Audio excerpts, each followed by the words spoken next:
Hey, welcome to Journey Online. I'm Chris. I'm one of the team here at Journey Church and just want to welcome you. Thanks for watching today.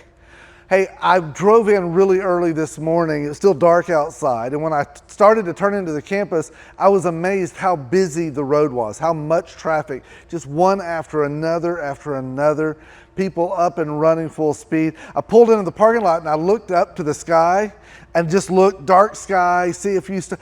Space. There's a little piece of that when I looked up there that made me go, I wish I could just be there. You know what? It seems so uncrowded, so unhurried, so unstressful. Is that a word, unstressful?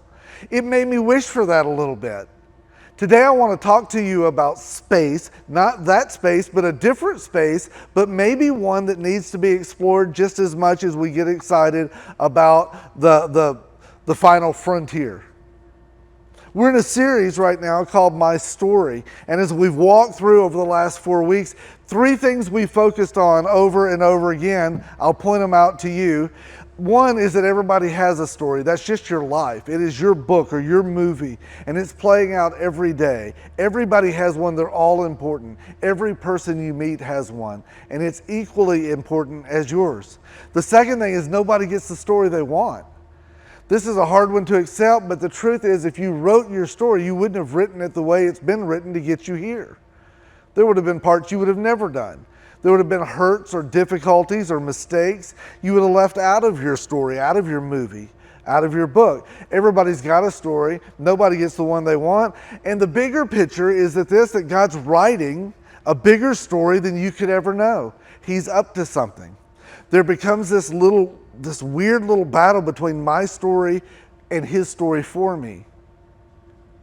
And when we can get those things to sync up, we can find life, the life that we were intended for. So that's what we've been dealing with. How do we find the busyness and craziness of our life, our desires, our wants, our story, with the story he's writing for us and through us? Because when we do, that is the magic. That is the magic code. That is what we're looking for. That's what we're all dreaming of. Jesus came to earth, and one of the reasons that he did was to demonstrate what life would look like. He didn't want to just send us word from on high, although he often did, but he wanted to show us a demonstration sport in flesh and blood. And so we can often find that he did things to show others the way we should live. One day he was walking around in a place where typically Jewish people like he wouldn't have been, and showed up at a place we call the story of the woman at the well. It's about a woman in a spot, beat up, tired, despised woman. We won't go into all the details of her life, but he meets with her, which his crew, his disciples, his little group of people following him were frustrated that he would slow down his progress to talk with her. And so since it's a little bit like having your little kids around while you're trying to have a conversation, he did the smart thing. He sent them on to town, go get some food, go get something, take care of you're hangry, get off my back, go do that. I've got stuff to do here. They left, they go get food, they do all their stuff. They come back, he's still there. And they were confused. They were confused a lot, so that wasn't unusual. They were confused and they're like, why? What are you doing? And aren't you starving? You want some food? And he goes, no, I don't need any. Why? And then he said things that just freaked him out. I think sometimes he did it on purpose. Well, I know he did it on purpose. He said, I've got food you don't even know about. To which they had to be looking around going, what's he got, stuff in his pocket? I mean, how did he get that? Where does he keep it? How does he refrigerate? What up? Does he have like street tacos stashed away? I don't know. He said, I've got food you don't even know about. And they were confused by that. And so he began to explain. But even in his explanation, it took them a little while to fully understand. But if we can understand what he was saying, it will help us so much. Matter of fact, in John chapter 4, this is what he says. Jesus explained, my nourishment comes from doing the will of God. Just stop, because that is just a bizarre statement. What he's saying is you went to town and you guys got a burrito, or you guys got a Chick-fil-A sandwich, because if Jesus sent them, that's probably what they went to do, and it wasn't even on Sunday, so they could do that. He said, just like you did that and it made you full. The reason you came back happier is because you got filled up with that. He says, what fills me up, what nourishes me, what satisfies me is to do the will of God. He said there's a bigger picture thing going on. And while I've got my desires and my needs in life, I have one overarching, one bigger thing. I want to do the will of God. Let's just say it more simply. I just want to do what God wants me to do. I want to submit my life so I can help live out the life He's wanting to live through me.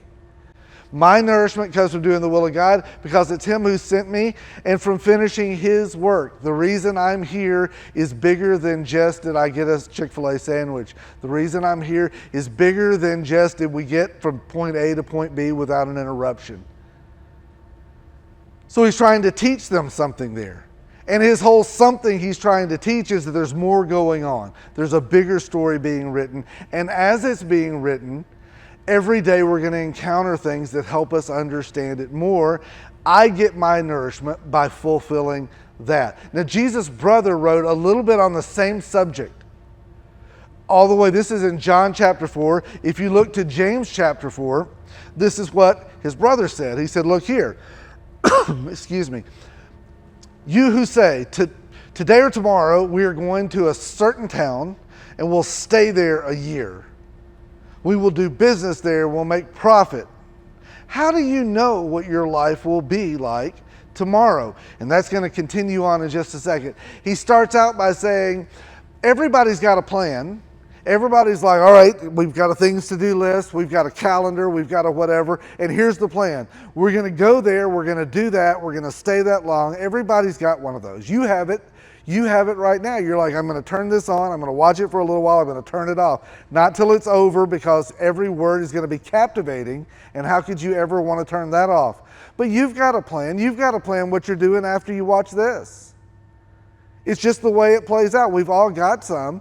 There's nothing wrong with that. But he kind of confronts this thing. How do you know? How do you know what's coming next? How do you know how long? There's people 6 or 7 miles from here or 10 miles from here in a hospital, many of whom had no clue that they would be there today. They thought they had a week plan, but the week didn't plan the way they thought it planned. It didn't play out that way. How do you know? And he's just trying to shake them up enough to say, hey, be careful.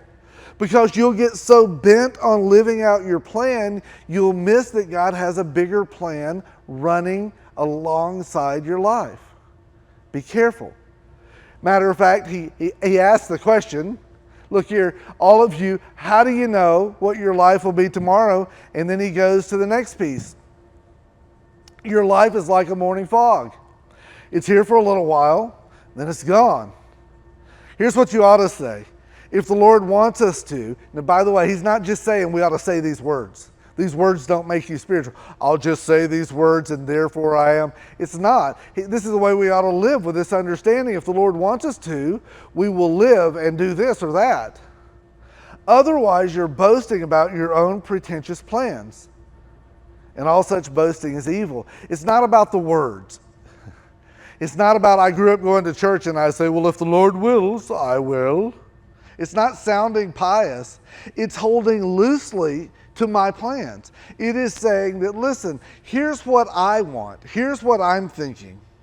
But inevitably, it's up to God. And if I have to choose my plan or His plan, I'll gladly let go of mine. Man, that's asking for a lot. You know what you have to do in order to do that? You have to trust God a lot. And some people who are watching this, you're nodding your head going, yeah, that's exactly right, Chris. Some of you who are watching this are like, that's nuts. And how would I even know? How would I even know what He wants me to do? Like, would Sky write it? Is He going to write it in the sand? Is He going to send me an email? Is He going to text? What is He going to do? Instant message? What's He going to do to let me know that? Those are great questions, and it's a little bit of what we want to talk about. But here's the reality that I want to play with for the rest of the time we're together today. That there is a space between what you want and what you have. The reason the disciples were frustrated is what they wanted was to get from here to there, but what they got was Jesus stopping in the middle, and there was a space between what they wanted and what they had. And it frustrated them. It bothered them. All of us have some of that. There's some things in our life right now that in our mind it's going, this is not playing out the way I want. I thought by now this would happen. I've got planned for that to happen. I'm encountering some pushback in some areas and I'm sick of it. There's a space between what you have and what you want.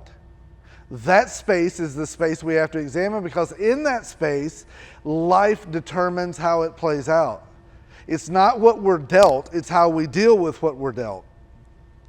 You can find two people that go through the very same circumstances, and one can come out of the circumstances amazing, grown, fulfilled, joyous, not thrilled about it all, but in the long run benefited by it all. And somebody else can be devastated by the same circumstances. It's not the thing that happens that determines, it's how we react to the thing that happens. That makes sense, right? We all know that. That just sounds like Coach Speak 101. Go in any locker room and they're going to tell you, hey, listen, stuff's going to happen. It's how we react to what happens that'll determine whether we win or lose. I believe that's true in life as well. There's some things we can learn, however, about the space between us, and the biggest one is we're going to feel frustration. Frustration will teach us a lot. When you don't get what you expected, when you say, this is where I'm going for this long, and all of a sudden you can't. There's all kinds of things that I expect. I expect when I get in the car and turn the key or push the button or whatever yours does now, I expect it to start. Now, if you ask me this morning, did I wake up and give a lot of thought, will my truck start or not start? I gave zero thought. I just assumed that it would. I assumed that my tires will be inflated top and bottom. They'll be round all the way through. And when they're not, you know what I deal with? Frustration. I expect that when I head down the road after all the flooding and stuff in East Tennessee and beyond that, I expect there'll still be a road there. There were people traveling that said all of a sudden I was going there, now I can't go there because the interstate is gone. I didn't know I expected that, but anytime you deal with something, your want and your reality not playing out, we encounter frustration. When we encounter this, that'll teach us a lot of lessons. If instead of being angry by our frustration, if instead of just pushing back against it, if we could learn from it, I think we would all become a lot better than what we are. It's got lessons it can teach us, so that's what I want to talk about. We learn a lot of things in that frustration, in that space between what I want and what I have. We learn that what our expectations or desires are. I don't know. If somebody said, hey, Chris, in your marriage, is everything going to be peaceful all the time? Will you always agree? Will you always be happy? Will you always have easy days? Will you always anything? I would never say yes to that, but when I wake up one morning and there's difficulty, I didn't expect that either. And when that happens, it begins to tell me that my expectations and desires were for it to run smoothly all the time. When something happens that I don't like, when somebody happens that I don't like, it makes me realize sometimes I can leave and say it takes me 15 minutes to get from here to there and catch every light, or there's a wreck, and then I deal with huge frustration. And you know, if somebody had said, do you expect to catch every light and it to go perfectly smooth? I don't know that I would have said I expected it, but the truth is I did, because anytime we deal with frustration, frustration is unmet expectations. And sometimes it really helps us to begin to understand that we've got expectations and desires that may not be healthy. That sometimes my expectations and desires outrank God's expectations and desires, and when push comes to shove, I would rather have mine than His. Sometimes that frustration teaches us that, what we're focused on, what we're consumed with. It begins to teach us where our real desires and expectations are. The space in between what you want and what you have will teach you lessons if you'll make note of what it's teaching you. It will also teach you how quickly obstacles can become our enemies. Whenever something happens that prohibits us from getting where we wanted to be, doing what we wanted to do, how quickly that can become the enemy. Let me put it more personally than that. When somebody gets in our way, what I want at work, what I want in my relationships, what I want in my in my politics, what I want in my future, what I want for my life. When something happens and someone or something gets in our way, it often becomes our enemy. And we find ourselves fighting against enemies that weren't particularly intended to be enemies, but we've made them that way. We start seeing the obstacle to my happiness as that person. Sometimes I sit down with couples who are going through marriage stuff, and I'll say, tell me what's going on. And especially if I sit down with one or the other, often the one will say, here's the problem, she. And then we'll start a bunch of sentences. She is always, and she is never, and she drives me crazy, and I don't know why, and that's so unreasonable. Many of those things may be completely accurate. But as you begin to discuss it, I'll often say, so what I hear is that she's the problem. Well, I didn't say that. Well, you did. Well, that's not what I intend, but yeah, that's a big piece of it. Yeah, if he would just, if he would stop, if he would start, if he would just. And what I hear is that he has become the obstacle, and instead of the obstacle, now he's become the enemy.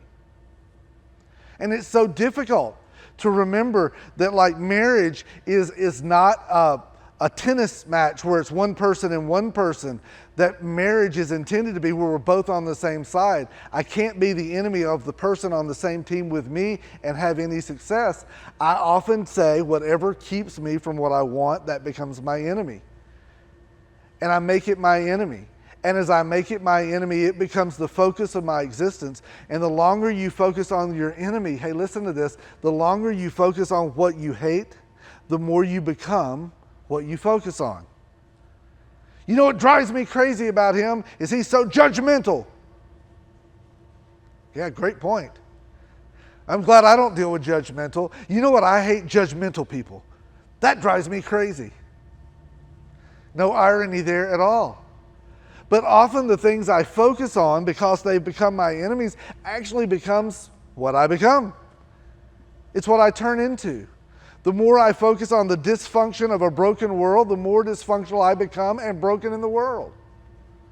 Doesn't mean you stick your head in the sand. I'm just saying that our gaze has to be a little higher than that.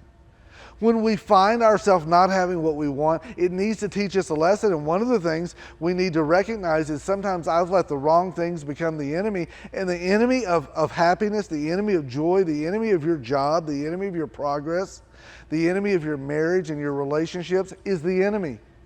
There is an enemy, but it's probably not the focus that you're dealing with right now. We'll learn our expectations and desires. We'll learn that our obstacles often become our enemies. And then the third one, we'll learn how much we want to control things. And man, this one we could talk about all day, but I don't want to. We'll learn how much we want to be in control. When I can't get what I want, the way I want it, when I want it, it shows me immediately how badly I want to be in control. It's why somebody will switch lanes 12 times to get through 2 stoplights, because we just want to be the one in front. We just want to be the one who decides the speed we go. We just want to be the one who says, this is what I'm doing next. It's why people will do almost anything to not be put in a situation where they have to open their hands and give up control. There's part of that is just taking care of yourself. It's just survival. But there's part of that is so unhealthy. Control, there's some people we look at and say they're just controlling people. They're often big personalities. They're loud and they're brash and they express their opinions. Control freaks, we would call them. But can I just say that is true. That is often true, and it's very visible. But there's sneaky control freaks too. They don't do that at all. Sometimes they don't say any words.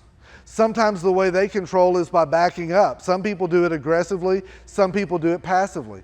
Some people do it because they'll just not speak. They'll just not show up. They'll just kind of cross their arms at a distance. They'll be defiant without words.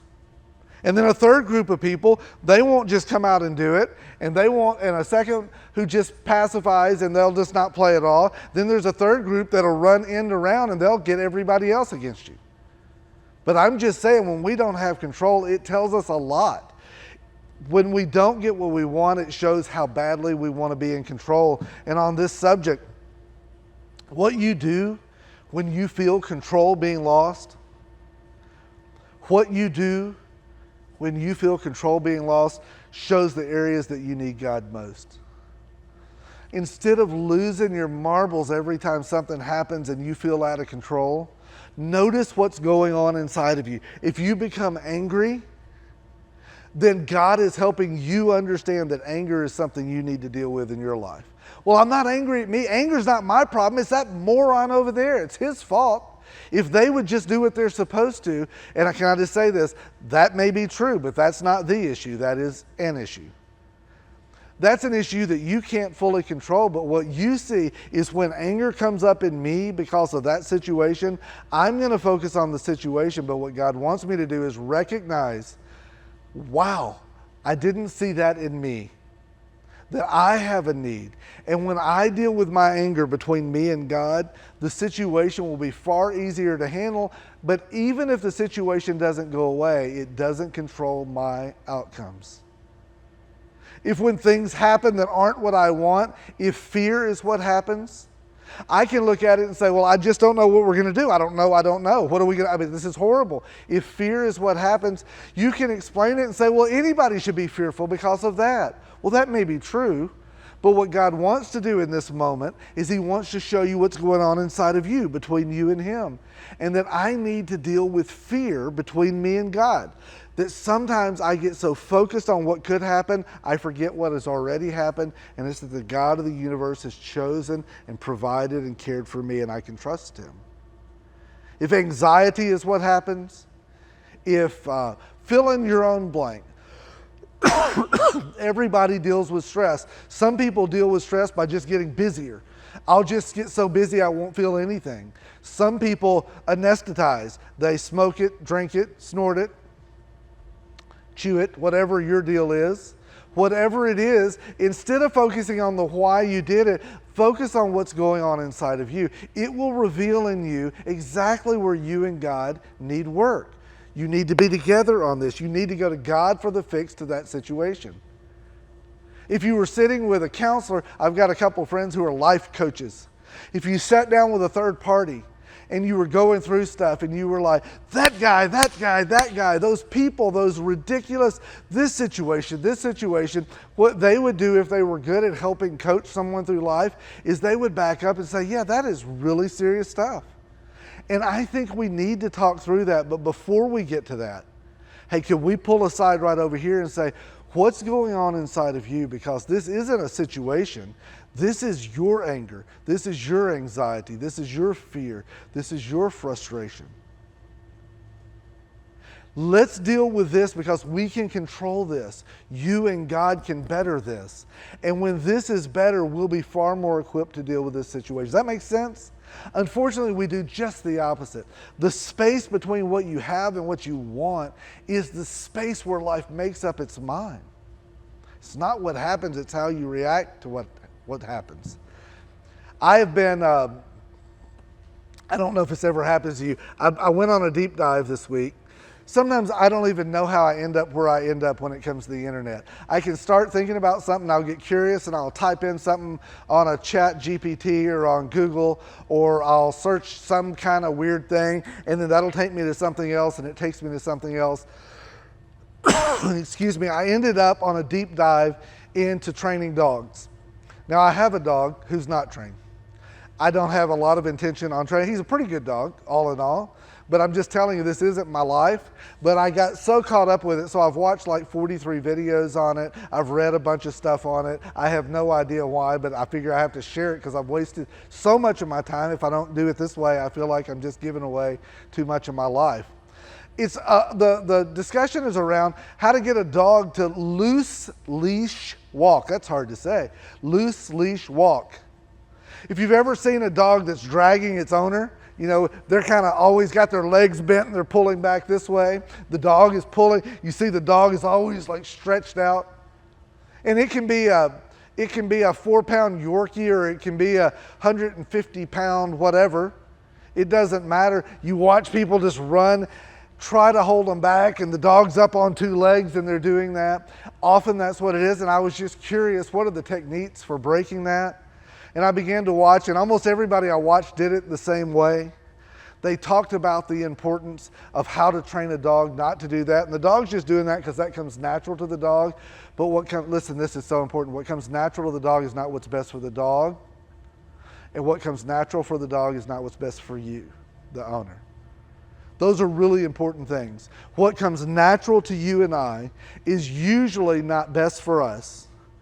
And what comes natural to you and I is not what's best for God and His kingdom.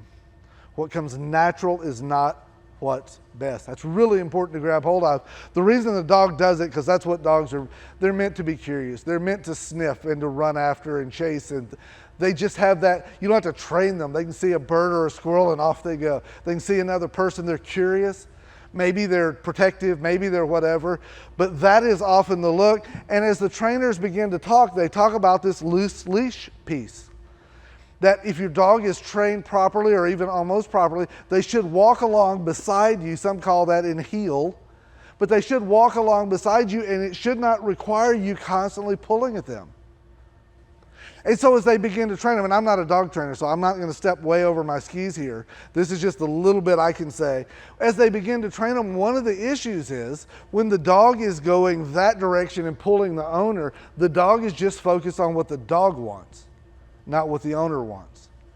And part of training them is teaching them that they need to be concerned with what the owner wants from them. It's a big deal. Often what they'll do is they'll just take this collar, or maybe one that pulls from the top, they'll take it, and as the dog pulls too far, they'll stop and they'll just a little slack in it, and they'll just give it a little pull. Boop. And it's enough that it definitely gets the dog's attention, and they'll pull them back to where they're supposed to be. Sometimes they'll give them a treat after they do that. The more times they do it, but they may do it 10 times or 20 times or 30 times. It may take days. Often it happens pretty quickly. And sometimes when the dog is wanting to go that way, they'll stop and give it a little boop, and then they'll turn and go the other way. And what they're wanting the dog to understand is this is my walk, not yours. I'm the owner, you're the dog. And in the end, you don't know what's out there. You don't know what you're headed toward, and I do. You need to trust me. In the end, the reason I've got this end of the leash is I know what's best for you, and they'll turn and go the other way. And the dog gets out too far, boop, and they'll turn and go the other way.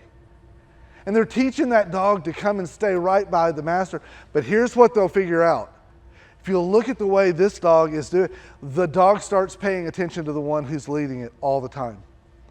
The dog doesn't just run, I want. He doesn't just run. All of a sudden, the dog starts noticing over and over where the one who's leading him is going and complies. He gives up a little of his will. He learns to trust the one that leads him, because in the long run, that's going to benefit the dog and the owner. Loose leash walking is the way God intended for us. The problem is I get so hell-bent on my plans, James 4. I get so hell-bent on this is where I'm going, this is where I got to go, and when it doesn't happen, then I'm frustrated. And then I'm angry, and sometimes I'm like, why wouldn't God? I don't understand why. And the truth is what God is trying to do is He's trying to teach me to walk this way. Where not once a week or once a month. The problem is some days I can start my day and be so focused on my plan for the day that I forget that there's something bigger going on in my life. I'm so busy trying to get through my work, my things, my needs, that I forget God put me here on this earth for this day with His purpose.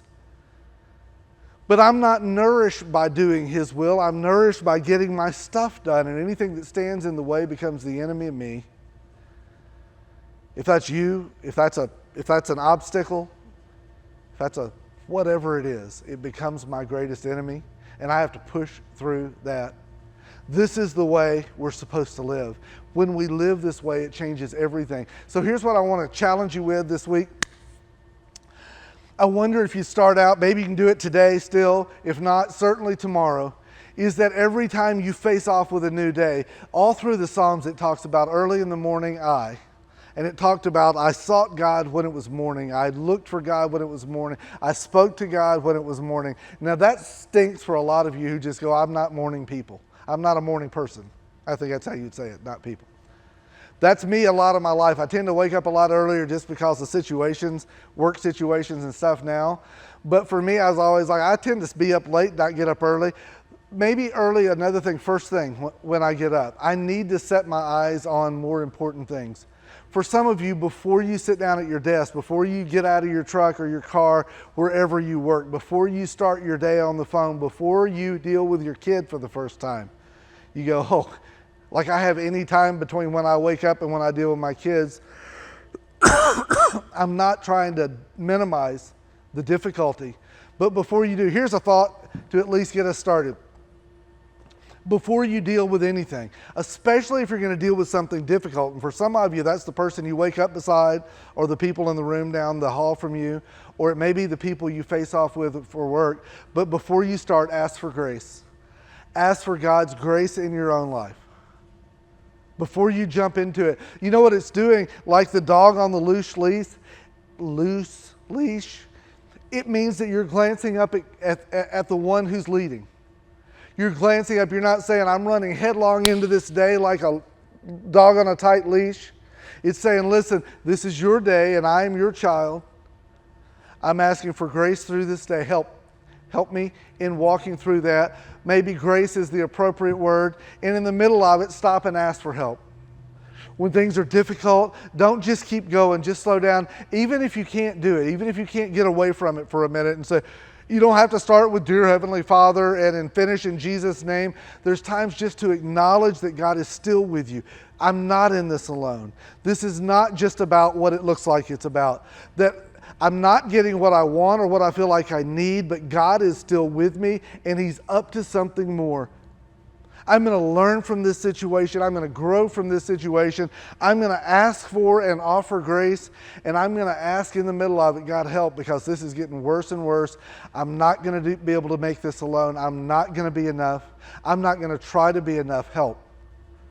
All it is, as you watch the dog with the loose leash follow, they start over and over, and when the person walking them stops, they stop. You know why? Because they paid attention. When they started, they would have never noticed somebody stopping. They weren't even watching. And for me, sometimes I go through days. Sometimes I can go through weeks and not even notice what's going on around me. Not even notice that maybe God is saying, slow down, be quiet, be still. Lower your voice. Lower your anxiety. Lower your frustration. I'm with you. I've got more going on in your life than what you know about. Ask for grace before, ask for help during, and then ask for forgiveness afterward, because you're not going to do it perfectly. If you face off and it wasn't perfect, stop right there. As soon as you're through that, go home. Before you walk in the house, take a breath. Before you go to bed, stop and just say, God, I know I didn't do it as well as I wanted to, and run back to Him again. And here's what you're going to find every time is He's going to be waiting there, not with a, what, again? You have got to be kidding me. He will wait there with grace and forgiveness and care for you every time you do. The more you trust Him, the more Proverbs 3, 5, and 6 go into that whole thing. Trust in the Lord with all your heart and don't pull on the rope of your own understanding. In all your ways, hey, look, acknowledge the one who's leading. In all your ways, acknowledge Him, and that's how He directs your paths, one day at a time. One walk at a time. And the more we walk in cadence with Him, the more our life becomes a life that's livable, a life that's not fully in our control, but not completely out of control. Last thing. If God isn't giving you what you value right now, what you want, if it feels like I'm praying for this and it's not happening and there's no way a good God could not want to do this right now, can I just say this? If God isn't giving you what you value, He's giving you what He values. He's doing something that you may not understand, but you don't have to understand because you're not God. And for me, the more I can face that and go, I just don't understand, and let that be a period, not a comma. I just don't understand. What's the matter? I just don't understand those people. I just don't understand. If I can just let go of that and say, I don't understand, but here's what I do understand. That when God isn't giving me what I value, because I know He cares for me, because I know He loves me, because He has demonstrated His love to me, then I know he's giving me something he values, so I will learn it. Ask for grace. Ask for help. Ask for forgiveness day after day, constantly staying in touch with the one who's leading you. It will make straight your paths. So God, help us with that. All that sounds so good in my head, but living that out, the next situation I deal with that brings frustration, help me grow up in that. Help me get over my anger, my control, my frustration, my doubt, my anxiety. Help us all face that, not in the big picture, but in the little picture that we deal with before this day is out. We ask it in your name. Amen. Hey, thanks.